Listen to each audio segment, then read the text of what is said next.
Près de 70% de la population du Cameroun est jeune. Une jeunesse cependant confrontée aux difficultés de plusieurs ordres, dont l'un des plus importants est l'accès à l'emploi. Face à cette situation devenue préoccupante, le gouvernement et ses partenaires nationaux et internationaux encouragent l'auto-emploi.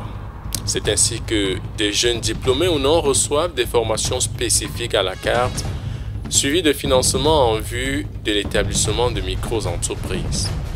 En novembre 2019, 9 jeunes Camerounais ont bénéficié d'appui de la Confégès pour un montant de 18 360 000 francs CFA. C'est avec optimisme que les récipiendaires se sont succédés pour bénéficier des 10 appuis. Je disais merci au PPG et à la Confégès de m'accorder ce financement. Comme je l'ai dit, le business plan parle de la création d'unités de production et de commercialisation du tapioca dans le FACO, à la région du Sud-Ouest, précisément à Limbe. Le financement à nous accordé permettra tout d'abord d'acheter le matériel nécessaire pour la création de cette unité et d'employer les jeunes qui vont nous accompagner pour la réalisation de ce projet.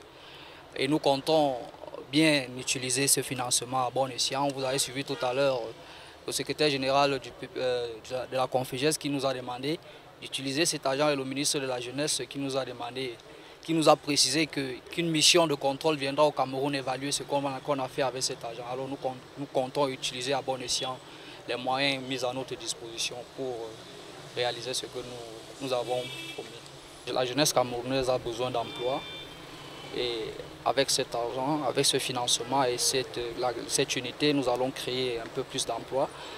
Progressivement, au début, on compte employer 4 et au fur et à mesure, le projet va s'agrandir. Le coordonnateur national du projet de promotion de l'entrepreneuriat jeune précise les critères de sélection ainsi que le mécanisme d'accompagnement mis en place. Pour bénéficier de ce projet, alors le jeune doit simplement, à partir d'un appel à candidature, postuler et il y a une commission nationale de suivi et de soutien qui fait des présélections. Alors, au départ, il y a une formation en entrepreneuriat qui est offerte gracieusement aux jeunes. Après cette formation, le jeune est appelé à monter son plan d'affaires et ce plan d'affaires est donc soumis à la sélection de la Commission nationale de suivi et de soutien. Donc c'est cette sélection qui nous amène, c'est ce processus qui nous conduit, n'est-ce pas, à la présélection, je peux dire comme ça, de certains meilleurs projets. Et généralement, nous en prenons 15. 15 sont, n'est-ce pas, meilleurs projets, sont des meilleurs projets nationaux, sont soumis au comité, à la Commission nationale de suivi et de soutien. Et au cours de ce comité, de ce dernier comité, la Commission nationale retient 10. Et c'est les 10 qui sont transmis au comité international de sélection. Donc voilà un peu le processus. Et il faut dire également que nous devons tirer un coup de chapeau au gouvernement de la République parce qu'il faut que le gouvernement, il faut que l'État soit en règle vis-à-vis de la Confégès pour que ces jeunes puissent bénéficier de cet accompagnement-là, de cet appui de la Confégès. La promotion de l'auto-emploi et de l'autonomisation des jeunes est l'objectif poursuivi par ce projet. Je dois dire que le programme de promotion de l'entrepreneuriat des jeunes, dont je suis le coordonnateur, est un programme mis en place par la Confégès, la conférence des ministres de la jeunesse et des sports de la francophonie, en rapport avec les États et gouvernements membres, notamment le Cameroun. Alors, ce programme, Il a pour objectif de promouvoir l'insertion socio-économique des jeunes afin qu'ils participent au développement de leur pays. Malgré la modestie des fonds, les jeunes sont invités à faire bon usage des appuis reçus afin de devenir des entrepreneurs modèles. Cette volonté de se lancer en affaires, c'est une bonne initiative. Le fait de recevoir des appuis, aussi bien après vraiment des tests nationaux et internationaux, montre encore la qualité de leur projet. Mais c'est surtout pour leur dire que pour le moment, c'est un démarrage, c'est un début. Nous voulons que ce soit pour les autres jeunes des modèles. Nous voulons que nous assurent de la bonne utilisation, mais surtout lancer un appel à tous les autres partenaires qui peuvent accompagner les jeunes d'une manière ou d'une autre pour que leur initiative soit accompagnée. Nous avons la conviction qu'il y a eu des qualité de dossiers et nous avons voulu dire à M. le ministre que sur les dossiers d'au moins 20 pays que nous recevons, les dossiers du Cameroun ont toujours constitué des dossiers qui passent. Cette année, la preuve en est que sur 10 projets financés, 10 projets soumis, nous avons financé 9 projets. Alors que certains pays ont à peine 4 ou 5. Donc c'est une manière aussi de dire que le dispositif marche et de les encourager. Donc notre message a été de venir soutenir ces jeunes et leur dire que nous voulons qu'ils soient des modèles et que vraiment nous les suivons, nous les accompagnons et nous pensons qu'eux aussi, ils seront des futurs créateurs d'emplois et ils emploieront d'autres jeunes et c'est ça la chaîne de l'insertion socio-économique. Parmi les récipiendaires, les sieurs Enagé, Ndampan et Lada. Contrairement à d'autres jeunes qui recevaient des appuis pour la première fois, ces derniers bénéficiaient des appuis qualifiés de fonds de consolidation. Leurs différents projets réalisés sous financement du PPH ont été inspectés par les experts du projet en visite au Cameroun. Ndampan est promoteur de cette ferme avicole nichée dans les collines du quartier Colbison. Le rez-de-chaussée contient une bande de poussins de chair de 25 jours. Ici, ils sont 50. 50? Oui. Tu prends une bande de 50-50? Non, bon. Je peux prendre ça, mais cette fois-ci, j'ai pris 50 parce que je n'ai pas encore fini de vendre le stock qui est là en haut. Oui. Et alors là, c'est quoi? Normalement, rien? Oui, non, là, il n'y a rien. Mais vu que c'est petit, donc quand je vais agrandir le truc, je vais ici, de ce côté. Oui. Le nombre est petit, donc quand j'aurai un grand nombre. Le poulailler a été conçu pour accueillir une grande banque. Une grande banque. Compte tenu du fait que plus l'espace est grand, plus ils courent et moins ils seront gros. Ah oui, Il est donc question de réduire l'espace pour stabiliser. Les poulets matures sont logés à l'étage.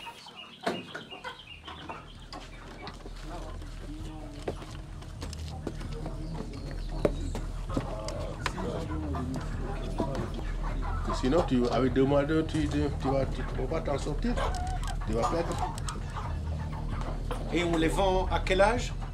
Non, à partir de 45 jours. Ah, donc maintenant ils peuvent être vendus. Oui, ils sont déjà vendus, ils sont déjà. Tu vas les écouler tout de suite. Et à combien ils peuvent être? Combien on les vend, ces poussins, ces poules, enfin ces poulets? Ça va, nous vendons à partir de 3 000. 3 000. Oui, en même temps, en fonction de la grosseur aussi. Voilà.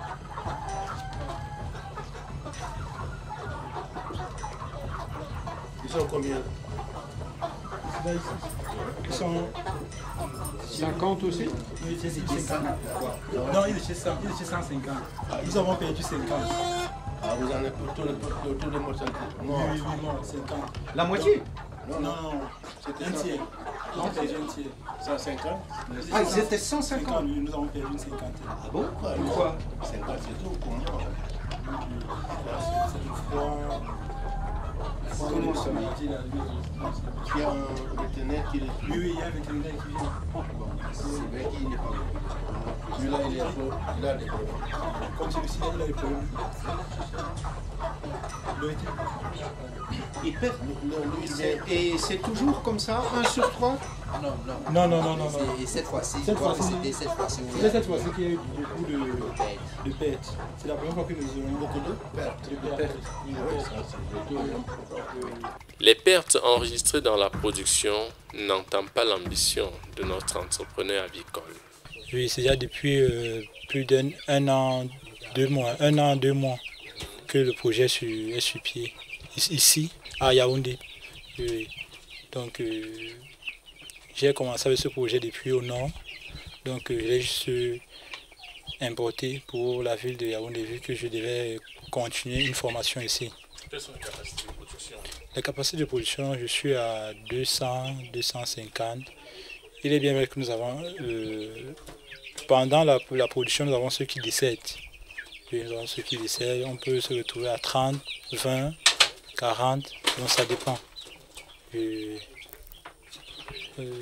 Et la rentabilité, non, c'est vrai que vu que nous faisons ça à petite échelle, la rentabilité y est, mais c'est pas encore au niveau optimal, donc nous voulons atteindre. Alain et Mokodé, les experts PPH, apprécient l'engagement du jeune homme. Le génie de l'homme, c'est par l'intelligence de l'homme, la volonté. Oui, mais aussi des dispositions. Moi, j'aurais la volonté, mais je ne serais pas capable de le faire. C'est ça aussi. Hein, c'est comme le garçon d'hier soir, le bottier. Franchement, c'est ce qu'on se disait. Il y a du talent là. Oui, c'est ça. Hein, l'inventivité. Mais il faut de l'argent. Mais on a des exemples. On a des exemples dans le PPJ. Quand on voit Christian, quand on voit Ourou, Thérèse du Bénin, on a des exemples, c'est ce que je disais hier soir, avec 0 CFA. Avec 0 CFA. Qui ont commencé avec des prêts. Ça a été très très dur, mais avec leur intelligence. Par la suite, l'analyse des éléments d'organisation et de production touche même aux détails apparemment anodins de la petite unité. Ramsès Laba, quant à lui, développe des services de création et d'entretien des espaces verts. Déjà, mon établissement s'appelle Établissement Nature et Verdure. Comme son nom l'indique, nous faisons dans l'aménagement des espaces verts. Tout espace vert, que ce soit dans les habitations, que ce soit dans les routes, l'aménagement des abords urbanisables et tout. Oui. Donc nous vendons des pierres blanches, nous vendons des plans, et nous aménageons des espaces. Étant déjà ingénieur génie civil, tous mes projets génie civil, je m'attelle à ce qu'à la fin du projet, je puisse aménager tous les espaces verts, donc tous les verts des bâtiments que je construis. Annuellement, c'est vrai qu'il varie beaucoup. Depuis que j'ai commencé en 2017, on est en moyenne entre 1,5 million, 1,8 million, maxi 2 millions. L'ambition de cet entrepreneur qui allie développement et respect de l'environnement est de verdir les villes et les habitations. Grâce à nos projets de génie civil, on peut aménager les espaces verts, on peut entretenir les espaces parce que ce projet, en fait, ce n'est pas forcément la vente des plants qui rapporte, mais c'est plutôt l'entretien qui rapporte. Le fait de venir, de fidéliser la clientèle, de faire un service après-vente nous permet d'assurer le suivi, l'entretien des espaces verts que nous concevons. Comme je disais tantôt, si c'est possible que les pouvoirs publics nous accompagnent dans l'aménagement des routes, vers bien sûr, l'aménagement des terres centraux, l'aménagement des abords urbanisables, nous sommes quand même en ville. Et vous voyez avec l'urbanisation, l'occupation du sol elle est de plus en plus significative. Donc notre but c'est de faire quoi? C'est d'avoir une ville verte, une ville qui respire. Comme à son habitude, Makobé rassemble les détails sur la gestion de ce projet. Comment tu vends? Tu vends par mois, par semaine ou ça dépend? Non, ça dépend de la demande. Dans le mois, tu vends après combien? Dans le mois, tu as un chiffre d'affaires après combien? On peut avoisiner facilement 150, 180, 1000. 1000. Vente. Oui, vente. 180, entre 150 et 180. Moyenne. On peut dire 100 à 200, 150 à 200 après. À peu près. Oui. Moyenne, oui. Parce qu'il y a des mois où ça chute. Oui, ça moyenne, il y a des mois. Ça vous crève. Donc ça entre 150, disons 200. Voilà, 150 maxi 200. Tu avais suivi la formation de ça? Pépège. Non, pépège. Tu as suivi la formation pépège? Pépège, oui. Mais est-ce que tu as suivi la formation floriculture? Si. On le fait de temps en temps avec la communauté urbaine. Ah, mais avant d'avoir le financement, non, c'est après. C'est après que tu as fait ça? Oui, c'est après. Avant de commencer le travail ou bien après? Non, c'était exactement entre le début là, quand je me suis intéressé à ça. Parce que je disais tantôt que je suis déjà ingénieur génie civil. Donc moi je construis des maisons. Donc à la fin de mes maisons que je construis, j'aménage les espaces. Ah, tu es ingénieur en génie civil? Oui. Donc c'est ça qui me permet d'aller plus vite quoi, et de gagner aussi rapidement des marchés. Donc tu avais une idée un peu sur ça? Oui, en fait, au début, ce que j'avais comme idée, c'est de construire une maison et de l'aménager jusqu'au bout. Et avoir une maison finie avec des aménagements verts, tout calé quoi, en partant du chantier. Là, ça permettait justement de donner du poids à mes projets. Donc tu avais déjà une formation technique dans la matière? Tout à fait, tout à fait. Et plus l'entrepreneuriat? Tout à fait. Est-ce que tu avais des connaissances en gestion financière ou bien comment ça? J'ai fait une formation en management de projet. J'étais à l'école. Dans l'école? Oui. Et j'ai aussi, c'est vrai, en parallèle, en début d'année 2018, fait une formation en gestion des entreprises. Actuellement, est-ce que tu tiens une comptabilité pour ça? Si, il y en a.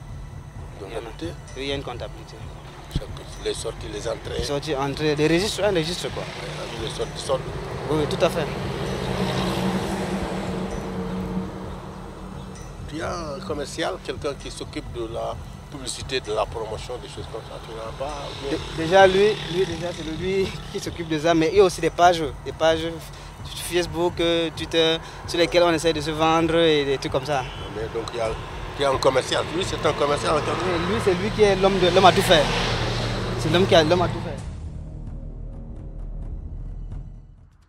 C'est à la tombée de la nuit que l'équipe d'experts est reçue par le promoteur des établissements Les Convives. Quoique passionné et enseignant de physique, Enagé entretient une belle flamme pour la restauration. Au siège de son entreprise basée à Hawaï, une banlieue de Yaoundé, il développe des services de location de couverts et de traiteurs. Le jeune entrepreneur veut s'affirmer dans le domaine de la gastronomie. Ici, à l'entreprise des Convives, on développe les services comme la location des couverts, la location des tentes, la location des chaises, la location des tables et la location de tout ce qui est nécessaire pour une belle cérémonie. À ce jour, on a déjà pu gagner un certain nombre de marchés et puis on est en train de prospecter dans d'autres localités pour une question d'étendre l'entreprise. C'est un ou le soulagement, il faut le dire, parce que ce service n'était pas encore bien vulgarisé au niveau de Hawaï, et plus précisément en Fou, parce que nous sommes en Fou ici. Et voilà, donc je pense que c'est un ou le soulagement pour les habitants de Fou. Et je pense qu'avec le temps, on va également l'étendre dans d'autres environs de Fou. Enagé n'échappe pas à l'incontournable questionnaire de Mako Ndiaye. Combien d'emplois vous travaillez avec? Bon, 2 emplois permanents. Mais de temps en temps, je fais recours à des sous-traitants. Et temporaire, c'est combien? Temporaire? C'est-à-dire souvent? Oui, c'est 5 personnes. Il y a 5 personnes qui viennent pour la manutention. Votre chiffre d'affaires, tout le monde toujours combien après chiffre d'affaires? Bon, par mois, je peux facilement avoir autour de 100 000. 100 000? 100 000, oui. 100 000. Comment tu avais suivi une formation de gestion de ce genre, bien? Oui, c'est une formation. Où ça? J'avais suivi une formation à la CAD. Et parce que moi, initialement, je suis docteur en physique. Doctorat? En physique. Doctorat en physique? Oui, en physique. Tu as appris la gestion entrepreneuriale où? Tu as suivi la formation entrepreneuriale ou pas? J'ai suivi la formation. Où ça? J'ai d'abord suivi une première formation au ministère de la Jeunesse, où j'ai mis un parchemin. Et j'ai aussi la chance d'apprendre ça auprès de... Donc ça c'est un peu dans le sens informel. J'ai une tante qui fait dans ça. Donc elle aussi m'a aidé de temps en temps, je l'ai aidé à faire cette activité-là. C'est là où j'ai aussi appris beaucoup de choses dans le domaine. Voilà pourquoi je me suis intéressé. D'accord. Il n'y a pas de voleur, il n'y a rien pour bien sécuriser? Bon, je n'ai pas encore eu le coup de vol. C'est donc que cela a perdu. Dans ce document administratif, votre entreprise individuelle est reconnue par l'État, chambre de commerce, je ne sais pas. Vous avez ça? C'est une entreprise individuelle, non? C'est individuel. c'est reconnu par le service de l'État. Chambre de commerce ici, ou bien vous avez des qu'est-ce qu'on vous donne comme document? Vous avez des numéros, des choses comme ça? Des numéros. Si vous êtes reconnu officiellement par l'État, on vous donne quoi? Ah non, il y a une procédure. La procédure n'est pas encore entamée. C'est pour immatriculer l'entreprise, pour tout ça. Oui. Donc l'officialisation est en cours. En cours, oui. L'option des services est privilégiée et fortement conseillée. Tous les jeunes porteurs de projets sont unanimes. Les financements de la Conféges ont été d'une importance certaine pour la réalisation de leurs projets. Avec le petit appui PPEJ, c'est 1 million que vous avez. Avec 1 million, qu'est-ce que vous pouvez faire avec ça? Qu'est-ce que vous avez pu faire? Bon, les 1 million m'ont permis d'avoir de construire. Parce que là, j'ai eu le terrain gratuitement. Ok. Et les 1 million m'ont permis de construire ceci, de construire pour l'année. Ouais. Et de commencer la première. Non, l'appui du PPEJ m'a aidé à me développer d'abord, à construire d'abord ceci, ce poulailler. Parce qu'avant, je le faisais sur un petit endroit, et ce n'était pas assez protégé comme ça. Et là, je tournais avec 20 poulets, 25, 15. Là, maintenant, je suis à au moins 100, 200. Donc, le PPEJ m'a vraiment aidé. À réaliser ceci. Et bien vrai que ce projet est encore en train de croître. Oui, il y a des perspectives, vu que je compte me lancer aussi dans la pisciculture avec l'espace dont j'ai en bas. Il m'a vraiment aidé en ce sens que c'est grâce à ce fonds que nous nous sommes installés. Déjà à la base, on n'avait pas de quoi démarrer. Et ce fonds, bien qu'il soit pas petit, bien qu'il soit à ce montant-là, il nous a permis de nous installer, de nous implanter et de développer plusieurs activités. Comme je disais tantôt, grâce à nos projets de génie civil, on peut aménager les espaces verts, on peut entretenir les espaces parce que ce projet, en fait, ce n'est pas forcément la vente des plants qui rapporte, mais c'est plutôt l'entretien qui rapporte. Le fait de venir, de fidéliser la clientèle, de faire un service après-vente nous permet d'assurer le suivi, l'entretien des espaces verts que nous concevons et que nous mettons en place. L'importance de ce fonds. L'importance de ce fonds, c'est ce que vous voyez aujourd'hui. Ça a permis que nous soyons là, vous-même vous avez vu, que nous avons pu nous installer. C'est grâce à ce fonds, véritablement, que nous avons pu démarrer l'entreprise. Et je pense que je tiens à remercier déjà la Conféges qui a mis à disposition ce fonds, qui m'a permis, en tant que jeune Camerounais, d'être un entrepreneur. En dépit de la conjoncture et des difficultés de démarrage, les perspectives sont prometteuses. Si c'est possible que les pouvoirs publics nous accompagnent dans l'aménagement des routes, vers bien sûr l'aménagement des terres centraux, l'aménagement des abords urbanisables, nous sommes quand même en ville. Et vous voyez avec l'urbanisation, l'occupation du sol est de plus en plus significative. Donc notre but c'est de faire quoi? C'est d'avoir une ville verte, une ville qui respire. Les difficultés que nous rencontrons, c'est, vous savez, du côté de l'extrême nord, par exemple du Grand Nord, vous voyez, c'est pas évident de développer ce projet là-bas parce que les zones sont chaudes, les températures sont très élevées. Donc nous nous déplaçons avec ces éléments d'ici, du Grand Sud vers le Grand Nord. Donc nous essayons maintenant de nous installer, de nous implanter réellement à l'extrême nord. C'est ça notre souhait. Les perspectives, c'est comme je l'ai dit tantôt, c'est celui d'être véritablement un chef d'entreprise, sortir du cadre d'entrepreneur, ou je dirais de petit entrepreneur, pour être véritablement un grand entrepreneur. C'est ça mon rêve. Bourré d'ambition, Dampan rêve de réaliser en contrebas de son poulailler des bassins aquacoles. Je compte me lancer aussi dans la pisciculture avec l'espace dont j'ai en bas. Oui. Avec l'espace que j'ai en bas, je compte me lancer dans la pisciculture. Une idée d'extension qui séduit l'équipe locale de suivi du projet PPEJ. Le marché de poulet de chair est un peu cyclique chez nous au Cameroun. Généralement, c'est la période des fêtes. C'est pour ça que vous le voyez. Alors, c'est pendant la période des fêtes. Oui, où ça passe véritablement. Comme nous rentrons au mois de décembre, la demande est forte. Il y a beaucoup d'activités, les célébrations de mariage, les d'autres par-ci, par-là. Donc, la demande est forte à ce moment. Oh, période là, les 3 derniers mois de l'année, on est dans la période de disette. Ça devient un peu compliqué pour ce genre d'activité. Donc c'est pour ça qu'il a pensé diversifier dans le truc, en exploitant donc la partie qui est à contrebas. Donc, comme il a dit, c'est un projet intégré.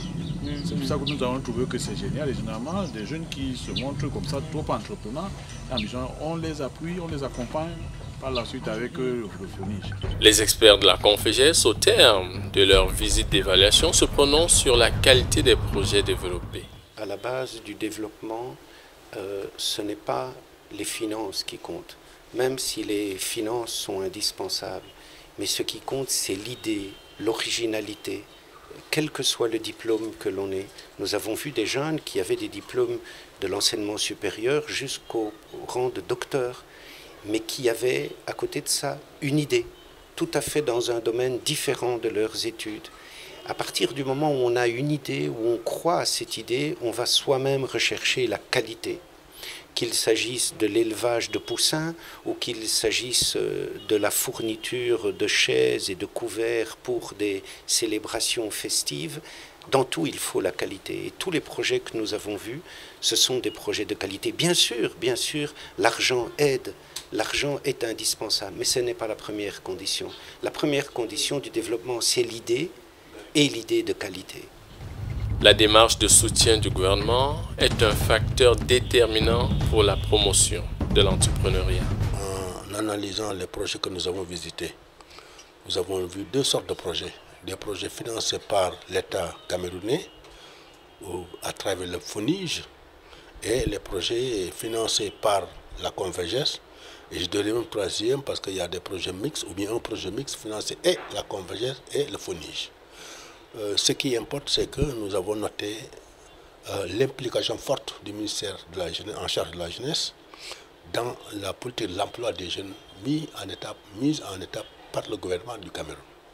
Ça, c'est très important parce que le gouvernement du Cameroun a bien senti la nécessité de pousser les jeunes vers l'entrepreneuriat.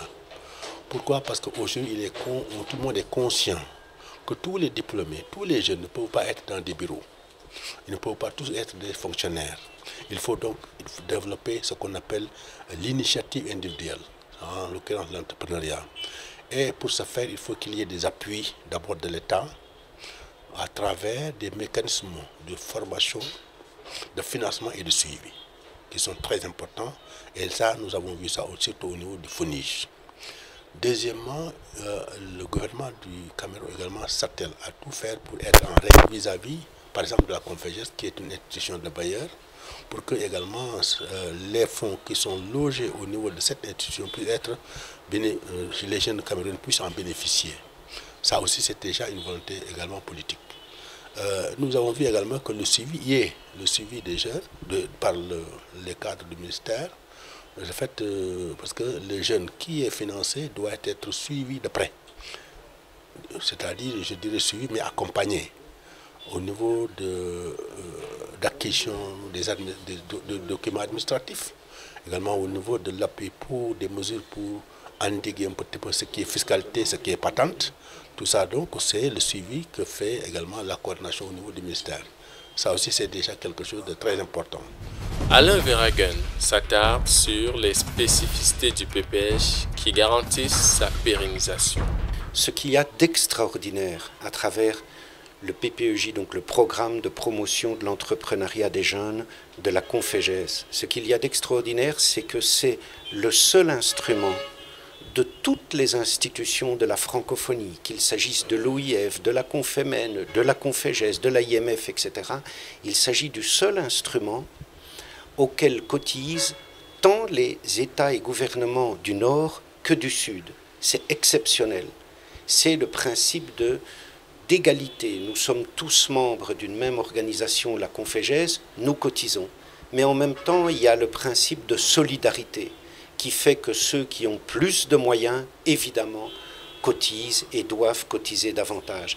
Et c'est ainsi que mon gouvernement, celui de la Wallonie, est le principal bailleur de fonds de ce programme, mais son appui n'est pas un appui supérieur à celui du Cameroun, puisque le Cameroun alimente aussi ce programme. Et en plus, pour ce qui concerne le Cameroun, il y a des dispositifs nationaux d'appui, qui sont des dispositifs qui financièrement sont encore plus importants pour les jeunes que l'appui de la Confégès.